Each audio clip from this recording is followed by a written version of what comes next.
Taste the Daily. Chennai Madhavaram தொகுதிக்கு உட்பட்ட பகுதியில் புரட்சித் தலைவி நினைவு நாளை முன்னிட்டு அன்னதானம் வழங்கும் நிகழ்ச்சி நடைபெற்றது. மாதவரம் பகுதிக்கு உட்பட்ட திருவள்ளூர் நெடுஞ்சாலை சிவந்தி ஆதித்தன் நகர் பகுதியில் கிழக்கு மாவட்ட மகளிரணி செயலாளர் ஆதிலட்சுமி ஏற்பாட்டில் புரட்சித் தலைவி அம்மாவின் 8ஆம் ஆண்டு நினைவு நாளை முன்னிட்டு அன்னதானம் வழங்கும் நிகழ்ச்சி நடைபெற்றது. இதில் திருவள்ளூர் கிழக்கு மாவட்ட கழக செயலாளர் மாதவரம் மூர்த்தி கலந்து கொண்டு ஏழை எளியோருக்கு அன்னதானங்களை வழங்கினார்.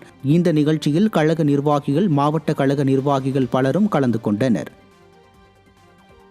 கடலூர் மாவட்டம் புவனகிரி அருகே மழையால் பாதிக்கப்பட்ட மக்களுக்கு அதிமுக சட்டமன்ற உறுப்பினர் அருண்மொழி தேவன் நிவாரண உதவிகளை வழங்கினார். பரதூர் கிராமத்தில் மழையின் காரணமாக 20 வீடுகள் இடிந்து சேதமானது. இதை அறிந்த மேற்கு மாவட்ட செயலாளரும் சட்டமன்ற உறுப்பினருமான அருண்மொழி தேவன் நேரில் சென்று ஆறுதல் கூறி நிவாரண உதவிகளை வழங்கினார். இதில் கழக நிர்வாகிகள் பலர் உடனிருந்தனர்.